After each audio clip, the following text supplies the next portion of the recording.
What's on, ladies and gentlemen? My name's Ross, I like games, and today we need to be taking a look at some discards from World Collide. You see, discs have never been particularly shy about trying to force you to play a particular house. Now, I may well end up missing some of them, but there's two that really spring to mind from Call of the Archons. Two that really did make a big impact. And they were Control the Weak and Restringuntis. You see, both of these cards basically allowed you to go, oh, you want to know? You can't have that house. Now, Control the Weak was a very straightforward, blunt way to do it. Gives you an amber bonus, and when you play it, you choose a house on your opponent's identity card. Your opponent must choose that house as their active house on their next turn. So you literally just get to choose your opponent's active house. But you've got to pick one on their identity card, otherwise it would frankly be cruel. Restringuntis, on the other hand, was a 1-power creature, no elusive, so literally they made it, Fantasy Flight Games did, as weak as they possibly could. But when you played it down, you chose a house, and your opponent was not allowed to choose that house as their active house until Restringuntis left play. Now, as a side note here, if you really wanted with Restringuntis, you can choose a house which isn't on your opponent's card, but that would be a waste of... It basically turns Restringuntis into a 1-power creature with nothing good. Still not as bad as Toad, incidentally, but let's just say not a million miles away. And then, of course, we had Tesmal. Now, Tesmal actually came around just last set, over in Age of Ascension. And Tesmal was similar, but it was a bit of a weaker version. It was a 2-power creature and it did have elusive. And when you reaped, you chose a house and your opponent couldn't choose that house during their next turn. So it was a slightly beefier version of Restringuntis, which was slightly easier to keep in play, but it was significantly worse in terms of actually locking your opponent out of a house.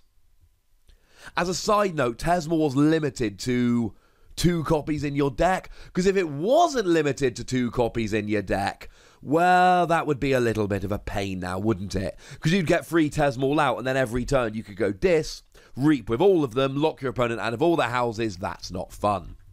Well, the good news, or bad news, depending how you look at it, in Worlds Collide, discs are getting 3 more options for what they can do. But they're all based around Snag. Now, Snag we've actually seen. Snag is a creature we've seen thus far. As a side note, we're getting some vinyl figures starting soon in Keyforge. Snag would be an excellent candidate for a vinyl figure. I want these sitting on me keys. 5 power, which is pretty good for disc, to be honest. No armor. When you fight, your opponent must choose a house of the creature Snag fights as their active house on their next turn. So you see, this is even more restrictive again. Snag is a very restrictive card. You do get to lock your opponent into a particular house, but it's not like Control the Weak where you get an amber bonus while also just locking your opponent into whatever house you like, because, well, firstly, Snag has got to be ready. So if your opponent stuns Snag or exhausts Snag, or if it's a turn you play down Snag, whatever it might be, Snag is exhausted, you can't use it. Secondly, it is a fight skill, and remember that fight skills only actually activate if you survive the fight. So if Snag takes down anything 5 power or above, or at least goes after anything 5 power or above, Snag will be destroyed during the fight and will not be alive to use the fight skill. And then, of course, we need to remember that there might not be a relevant creature on your opponent's board. Your opponent might be playing Shadows. You might want to force your opponent into Shadows. And Shadows are generally pretty weak creatures. They're also great with amber control, so maybe you won't want to, but just as an example. If there's no Shadows creature on the board, you cannot use Snag to force your opponent into Shadows. So a nice little option here, but very restrictive. The thing is, Snag has a mirror. And again, the artwork on the mirror is amazing. You can see Snag's Tuscan arm coming through the mirror. Wonderful, wonderful card. As a side note, it is the same artist that drew both Snag Michel Georgi, sorry for the pronunciation, who drew both Snag and Snag's Mirror. Great, great decision on the part of Fantasy Flight Games. So Snag's Mirror here. It gives you an amber bonus, and it is an artifact, and it is a permanent skill. There's no action going on here. The second Snag's Mirror hits the field, this is working. After a player chooses an active house, their opponent cannot choose the same house as their active house on their next turn. It basically means you can never use the same house 2 turns in a row. But it's double-sided. So there are going to be a whole bunch of people who play Snag's Mirror, by which I mean it's in their deck, who never play Snag's Mirror, by which I mean they never end up playing it down. Amber bonus be darned, it's still incredibly risky. Because like I say, it's a permanent skill that affects you as well. The fact of the matter is, sometimes in a deck, one of your houses is just overpowered. So let's say, for argument's sake, and it might not be the strongest, but let me have it because I love him, Professor Sutterkin. Professor Sutterkin has a Reap skill, draw a card for each friendly Logos creature. Well, the thing is, if you play Professor Sutterkin and then a bunch of other Logos creatures, you're probably going to want to use Sutterkin next turn to draw a bunch of cards. It rarely works because it's a 2-power creature with no elusive, but when it does work, it gives you a phenomenal card advantage. But now, if Snag's Mirror is down, your opponent plays Professor Sutterkin, and then they can't be Logos next turn. So you've basically got 2 full turns to try and take down Professor Sutterkin before it goes away. And Snag's Mirror is great for anything like this. If there are creatures that you're really worried about their abilities, you've got the turn after they play it, because it goes down exhausted and can't be used, and then you've got the next turn where they can't have the same house in order to actually take it down. We've seen a bunch of Mars creatures that are just brilliant, because they sit there with all of their skills and all the skills add up and then they win the game. The problem is they need to use them. So Glixel Proliferator's got a Reap skill. If it's on a flank, you archive a Mars card from your discard pile. You'd often see it with decks that play stuff like Key Abduction to try and make sure that, and especially if you're playing Battlefleet as well, to get those cards from your discard pile into your archive so that you can grab them out whenever you gosh darned well feel like it. And maybe there's something like a Collector Worm that's trying to archive your opponent's creatures, or something like an Uxlix the Zookeeper that's trying to, well, I'll be honest with you, archive your opponent's creatures. And that can be devastating. We've seen games where Mars sets up and just wins. That's what Snag's Mirror does. There'll be plenty of games where this isn't relevant, but again, this is one of those cards, I say this quite a lot, just pay attention when you're playing Keyforge. Just watch the board state. Watch how many times you or your opponent wants to choose the same house 2 turns in a row. Now imagine they can't. But that's not all the Snag we've got for you, ladies and gentlemen. We've got Snaglet. A 2-power, 0-armor creature. And look, it's clearly a baby Snag, alright?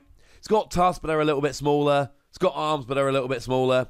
It's got those weird light things. It's clearly baby Snag. And it seems to be drawn by the same artist again, so good work, frankly. And Snaglet comes along here, and interestingly enough, Snaglet and Snag's Mirror are both rares, so there aren't going to be that many decks that have both of them in. And Snaglet does have elusive, gives it a bit more staying power, and it reads, as an action, choose a house. If your opponent chooses that house as their active house on their next turn, steal 2 amber. Now, this is a weird one, because this doesn't lock your opponent out of a house in the same way that Restringuntis would or Tesmal would. It's also an action, so it's not like a Reap where you get amber, it's just an action. So to be fair, when you use the action, you give up an amber anyway, because you could be reaping. But it's, I suppose that the best phrasing here is it soft locks your opponent out of a particular house. They can go for a house, but you steal 2 amber. Now, the ideal situation for your opponent is keys cost 6 amber, they've got 6 amber, they forge a key, it goes to their turn, they choose the house that Snaglet said they couldn't choose.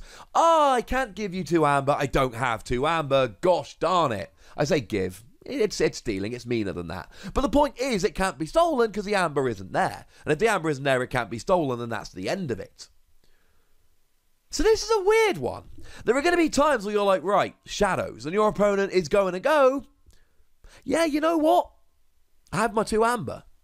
Or they're playing an Untamed Rush deck, and they've got like Full Moon and a couple of Dust Pixies, and they go, you know what?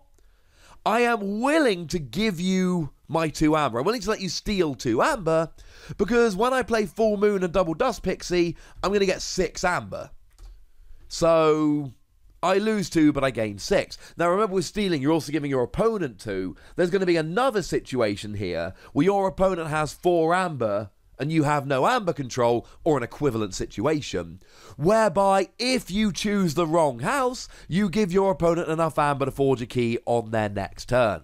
Snaglet isn't a great card in that it just locks your opponent into or out of a particular house, but it can put your opponent into very awkward and interesting decisions.